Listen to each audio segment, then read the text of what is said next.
5, 4, 3, 2, 1, go. With me on the line now is Matt Ogden. Matt is just back from the perfect orienteering race, winning the Junior World Orienteering Champs. Matt, good evening to you. Good evening. Yeah, hey, what does orienteering at the JWOCs involve? So it happens over a week period, and we have 5 races.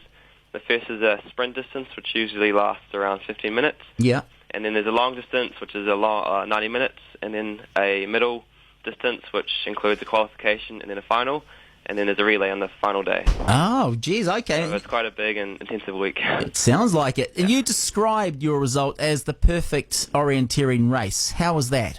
So in orienteering, there's pretty much 3 factors. There's the physical, the mental, and the technical. So to have a really good result, you have to do all 3 of those things really well. And on my race in the middle final, I felt really good, so I was running really fast.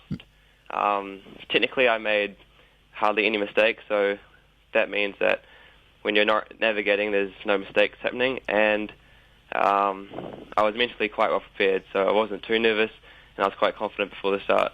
Man, that's true. And also, I have to ask, what made you choose orienteering as a sport, like, when you were younger? Yeah. Well, I played football for 14 years, and then orienteering was always a secondary sport. Yeah, okay. And then I was hugely influenced by my coach, James Bradshaw, at a development junior camp, and he said that orienteering was a much better sport, and yeah, I've been hooked ever since. Jeez. And have you ever, when you've done your orienteering, have you ever got lost? When I was young, I did, but now it's pretty not so bad. So you don't really get lost at. No, I don't imagine it would happen now. No. Hey, but look, as one of only 2 orienteers to win the JWOC from outside Europe, Aussie Hanny Elston is the other, and the only male, how much more respect do you think that New Zealand gets on the world orienteering stage now? I think a huge amount of more respect. Before the JWOC, I was quite annoyed because New Zealand appears like quite a weak country in orienteering. So, yeah.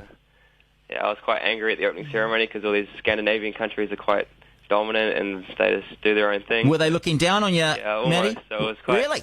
Quite frustrating. And then, so when I won, yeah, the heads turned and good man. It was much better. Yeah, good for you. How were the Scandinavians after that, mate, with you on top of the podium? Yeah, it was really good. I went travelling to the Danes, Denmark afterwards, so a lot more respect. Yeah, good on you, man. Good on you. Yeah, it must be interesting when you go to a tournament like that and you're coming in as perceived to be, weaker, and that you're kind of like outside the pack, aren't you? Yeah, of course. Yeah. And then for you to, oh, well done, you stuck it up, and good on you, Matt. I like that, mate. And are we now likely to get a larger turnout for our World Cup races here in January 2013 because of what's happened? I think I'll have some impact, but I think if people were going to come, they were going to come anyway. But I did quite a bit of promotion during this orienteering competition called O-Ringen, which attracts nearly 20,000 people. Wow. So I was on the radio during the week, so I spoke about World Cup, so hopefully that did some good promotion for it, and we'll see a lot more people coming for World Cup. Definitely. Well, when the World Cup is here in in 2013, where are they going to hold it? Is it in Auckland? No, it's in, there's 2 races, and they're in the south of the North Island, so there's a middle distance race in sand dunes near Foxton. Brilliant. And then a sprint race in Wellington Central, and then a final middle distance race in Hawke's Bay.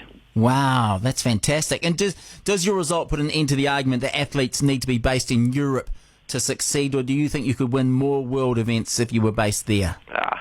I think I focused a lot on JWOC, and I spent all my time preparing for it, so I sacrificed some of my local races to perform at JWOC.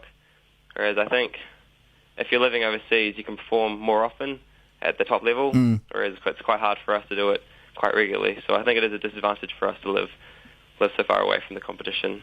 Yeah, I suppose if most of the bulk of your competition is in Europe especially, it kind of makes sense if you were over there, competing regularly against those guys, wouldn't it? Yeah, definitely. Yeah. And so, also, Matt, where can people find out more about trying orienteering in Auckland and New Zealand? Because let's be honest, it's a minor sport, but I'm sure with our countryside, we'd be good at orienteering. Yeah, there's so much terrain in New Zealand. There's quite a few websites and local clubs in Auckland. So So if you just Google Auckland Orienteering or Northwest Orienteering, then you'll be shifted to the club websites, which is really useful. So yeah. Yeah, okay, that'd be good. Well, Matt, thank you for talking with us tonight. And when do you step out of the juniors? Is that like in a couple of years or? So this year was my last year as a junior, so now I'm going to race seniors. Okay, good man. You ready for it?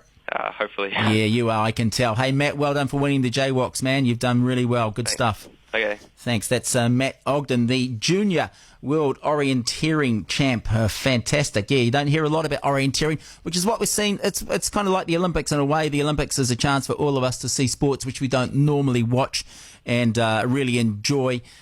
So there's another one, orienteering. You don't hear much about that, especially not the Junior World Orienteering Champs. But there we go. We've got one. We've got a World Orientation, and it's called the JWOCs. Sounds a bit like EWOCs. But yeah, well done, Matt Ogden. Good stuff for you.